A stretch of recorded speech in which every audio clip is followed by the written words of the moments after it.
Live update லைவில் ராணுவம் சொல்கிறான் இந்த மாதிரி சௌந்தர்யாவுக்கு வந்து டாப் 8க்கு வர தகுதியே இல்லை அப்படின்னு சொல்லி அந்த நேரத்தில் ஜாக்லின் எந்திரிச்சு வேறு லெவலில் செருப்படி கொடுத்தாங்க. போடா போய் உட்கார்ற சௌந்தர்யா வந்து 12 ஓட்டு வாக்கியிருக்கா, நீ வந்து வெறும் 5 ஓட்டு வாங்கிட்டு நீலாம் பேசலாமாடா அப்படின்னு சொல்லி செருப்பை கழட்டி அடித்து காரி துப்புனதெல்லாம் வேறு லெவல் அப்படிங்கிற மாதிரி இருக்குது.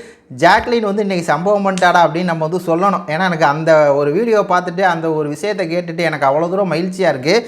அதாவது இப்போ டாப் 8 யார் அப்படின்னு சொல்லி டிசைட் பண்ணுறாங்களே, அதில் யார் வர்றாங்க அப்படின்னா மஞ்சரி, ஜெஃப்ரி, தர்சிகா, முத்துக்குமரன், நம்ம சௌந்தர்யா, ஜாக்லின்னு, அதுக்கப்புறம் விஷால், நம்ம தீபக்கண்ணன் 8 பேர் வந்துடுறாங்களா. இப்போது நம்ம முத்துக்குமரன் என்ன சொல்கிறா அப்படின்னா, இந்த 8 பேரில் வந்து நீங்கள் 7 பேர் அங்கே பார்க்க உட்காந்துருக்காங்கல்ல, அவங்கள்ட்ட கேட்குறாப்புல இந்த மாதிரி யாருக்கு தகுதி இல்லைன்னு நினைக்கிறீங்கன்னா நீங்கள் வந்து சொல்லலாம் அப்படிங்கும்போது, அது பவித்ராலாம் சரிங்க ஒன்றும் பிரச்சனை இல்லைட்டாங்க. அதே மாதிரி அன்சிதா வந்து அந்த மாதிரி மஞ்சரி வர தகுதி இல்லை அப்படின்னு அவங்க பேசிக்கிருந்தான்னு வைங்களேன். ஆனால் இந்த ராணுவம் அப்படிங்கிற கேடுகட்டவன் என்ன பண்ணுறா அப்படின்னா, இந்த மாதிரி சௌந்தர்யாவுக்கு வந்து டாப் 8ல் வரதுக்கு வந்து தகுதியே கிடையாது, நான் தான் வரணும் டாப் 8, சௌந்தர்யா வந்து வரவே கூடாது அப்படின்னோடனே அப்போ முத்துக்குமரன் என்ன முடிவு எடுக்கிறாருன்னா, சரி 1 to 1 வந்து பேசுங்கடா அப்படின்னு சொல்லி ஃபஸ்ட்டு வந்து சொல்கிறாரு.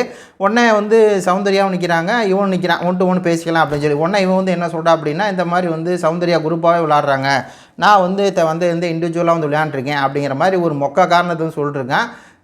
அவன் சொல்லிகிட்டு இருக்கும்போதே ரஞ்சித் அண்ணன் வந்து ரஞ்சித் சார் வந்து எந்திரிச்சிட்டாரு. இப்போ தானே ஓட்டு போட்டு முடிச்சா, அப்புறம் எதுக்கு திருப்பி இவங்க வந்து 1 to 1 போனோம் அப்படிங்கிற மாதிரி கேட்டுருக்காரு.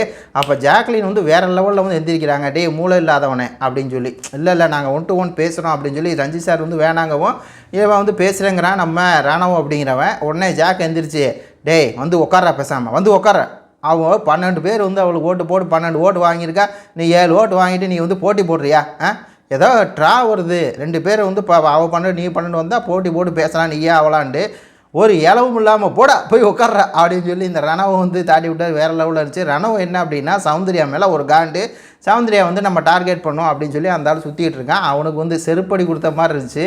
அப்படியே பார்க்குறதுக்கு அவ்வளோ சந்தோஷமாக இருக்குது மக்களே. இதில் சவுண்டு வந்து மேற்கொண்டு நான் என்ன பண்ணேன் அப்படி சொல்லியிருந்தாங்கன்னா அது வேறு சமூகமாக இருக்கும்.